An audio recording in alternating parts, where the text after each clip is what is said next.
যে আজকে আমরা শেখ হাসিনার মামলায় চতুর্থ দিনের মতো প্রসিকিউশন পক্ষের যুক্তিতর্ক উপস্থাপন অব্যাহত রেখেছি। আজকে শেখ হাসিনার মামলায় যে তথ্য, বিশেষ করে যে বিষয়গুলোকে আমরা তুলে ধরার চেষ্টা করেছি, যদিও লাইভের মাধ্যমে আপনারা দেখেছেন, অতিরিক্ত হিসাবে যেটা আমরা বলতে চাই যে তার সুপিরিয়র স্ট্যাটাসকে ব্যবহার করে তিনি যে নির্দেশ দিয়েছিলেন মারণাস্ত্র বা লিথাল ওয়েপন ব্যবহার করে, হেলিকপ্টার, ড্রোন ব্যবহার করে আন্দোলনকারীদেরকে হত্যা করতে, সেইটার উপরে আমাদের আর্গুমেন্ট আমরা বিশেষভাবে কনসেন্ট্রেটেড রেখেছি। এখানে আমরা তিনজন ব্যক্তির সাথে শেখ হাসিনার যে টেলিফোনে কথোপকথন, একটা হচ্ছে ফজলে নূর তাপসের সাথে তার কথোপকথন, আরেকটা হচ্ছে ঢাকা বিশ্ববিদ্যালয়ের তদানীন্তন ভিসি মাকসুদ কামালের সাথে তার কথোপকথন, এবং হাসানুল হক ইনুর সাথে তার একাধিক কথোপকথন। এই কথোপকথনে তিনি নিশ্চিত করেছেন যে তিনি আইনশৃঙ্খলা রক্ষাকারী বাহিনীকে, পুলিশ, বিজিবি, র্যাব, তাদেরকে এই নির্দেশ দিয়েছেন যে আন্দোলনকারীদেরকে লিথাল ওয়েপন ব্যবহার করে দেখামাত্রই, অর্থাৎ জমায়েত হওয়ার আগেই, শুরু থেকেই হত্যা করার নির্দেশ দিয়েছেন। এবং তিনি এটাও বলেছেন যে ড্রোন ব্যবহার করে অবস্থান শনাক্ত করে হেলিকপ্টার থেকে গুলি করে হত্যা করার নির্দেশ তিনি দিয়েছেন। হাসানুল হক ইনুকে তিনি কনফার্ম করছেন যে নারায়ণগঞ্জে এখানে হেলিকপ্টার থেকে ৩৬ সেনা নামানো হবে এবং উপর থেকে বম্বিং করা হবে, প্যারাট্রুপার নামানো হবে। এই সমস্ত কথোপকথনের মধ্য দিয়ে হত্যাকাণ্ড সংগঠিত করার, অর্থাৎ সারা দেশব্যাপী ওয়াইড স্প্রেড এবং সিস্টেম্যাটিক যে অ্যাটাকের কথা আমরা বলছি, সেটি সংগঠনের জন্য সুপিরিয়র অবস্থান থেকে তার সরাসরি নির্দেশ প্রমাণিত হয়েছে। আমরা আর্গুমেন্ট করেছি তার যে এই টেলিফোনিক কনভারসেশন, সেগুলো তার সঠিক কণ্ঠ কিনা নাকি এআই জেনারেটেড, সেই বিষয়ে আমরা বক্তব্য রেখেছি। আমরা খুব পরিষ্কারভাবে দেখিয়েছি বাংলাদেশের সিআইডি, ক্রিমিনাল ইনভেস্টিগেশন ডিপার্টমেন্ট, তারা ফরেনজিক টেস্ট করে বলেছেন এই কণ্ঠস্বর শেখ হাসিনার, এবং তার সাথে যাদের কথা হয়েছে ফজলে নূর তাপসের কণ্ঠস্বর তারা নিশ্চিত করেছেন, হাসানুল হক ইনুর কণ্ঠস্বর তারা নিশ্চিত করেছেন, মাকসুদ কামালের কণ্ঠস্বর তারা নিশ্চিত করেছেন। এবং এই আলাপনটা, এটা যে আর্টিফিশিয়াল ইন্টেলিজেন্স দ্বারা করা হয়নি, সেটিও তারা নিশ্চিত করেছেন। এডিশনালি বাংলাদেশের বাইরের দুটি প্রতিষ্ঠান, বিবিসি এবং আল জাজিরা, বিবিসি তারা একটা আলাদা ফার্মকে এনগেজ করে এই কণ্ঠস্বরগুলো এআই জেনারেটেড কিনা সেই ব্যাপারে তারা পরীক্ষা নিরীক্ষা চালিয়েছেন এবং তারা কনফার্ম করেছেন এটি শেখ হাসিনার কণ্ঠ, এটা এআই জেনারেটেড না, এই কনভারসেশনগুলো জেনুইন। এটার বাইরে আমরা এই অর্ডারটা যে সত্যিকার অর্থে তিনি দিয়েছিলেন, সেই ব্যাপারে পুলিশ বাহিনীর তদানীন্তন যিনি প্রধান, তিনি সরাসরি কোর্টে সাক্ষী দিয়ে বলেছেন যে এই লিথাল ওয়েপন ব্যবহার করা, হেলিকপ্টার ব্যবহার করা বা ড্রোন ব্যবহার করার ব্যাপারে নির্দেশনা তিনি পেয়েছিলেন। প্রধানমন্ত্রী স্বরাষ্ট্রমন্ত্রীকে বলেছিলেন, স্বরাষ্ট্রমন্ত্রী তাকে টেলিফোন করে জানান যে প্রধানমন্ত্রী তাকে এই নির্দেশ দিয়েছেন।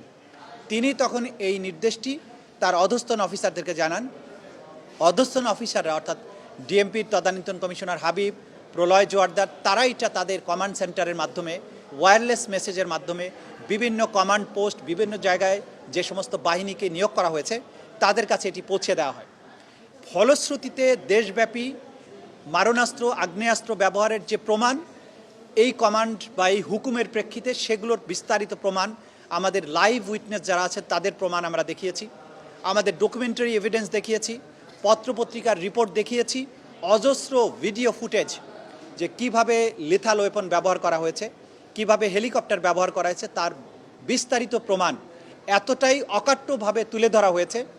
এই আদালত শুধু নয়, আমরা যেটা বারবার বলেছি যে এই এভিডেন্স দিয়ে আন্তর্জাতিক কোনো আদালত হোক, বিশ্বের যে কোনো দেশের যে কোনো আদালতে তোলা হোক, অকাট্যভাবে এই অপরাধীদের, এই আসামিদের অপরাধ প্রমাণিত হবে। এই নির্দেশ এবং নির্দেশের এক্সিকিউশন, এবং এটা যে একটা সুনির্দিষ্ট কাঠামো ফলো করে সুপিরিয়র কমান্ড থেকে অর্ডার আসা, তার নিচের টায়ারে, তার নিচের টায়ারে, তার নিচের টায়ারে, সমস্ত কিছু অকাট্যভাবে প্রমাণিত হয়েছে। এটাও প্রমাণিত হয়েছে যে এই অপরাধগুলো ছিল ওয়াইড স্প্রেড এবং সিস্টেম্যাটিক। আন্তর্জাতিক আইন অনুযায়ী, দেশীয় আইন অনুযায়ী একটা অপরাধকে মানবতা বিরোধী অপরাধ হওয়ার জন্য ওয়াইড স্প্রেড এবং সিস্টেম্যাটিক হওয়ার যে শর্ত, সেটি যে পরিপূর্ণভাবে এই মামলায় প্রমাণিত হয়েছে বা শর্তগুলো পূরণ হয়েছে, সেগুলো আমরা দেখিয়েছি। এর বাইরে হেলিকপ্টার থেকে যে গুলি করা হয়েছে, এই ব্যাপারে সংশ্লিষ্ট বাহিনীগুলোর কাছ থেকে হেলিকপ্টারের ডিটেইল ফ্লাইটের চার্টার আমরা সংগ্রহ করেছি। সেই ফ্লাইটগুলোতে কতক্ষণ ফ্লাইটের ডিউরেশন ছিল সেগুলো আমরা দেখিয়েছি। সেই ফ্লাইটগুলো অপারেট করেছেন কোন কোন পাইলট, তাদের নাম ফোন নাম্বার আমরা দেখিয়েছি।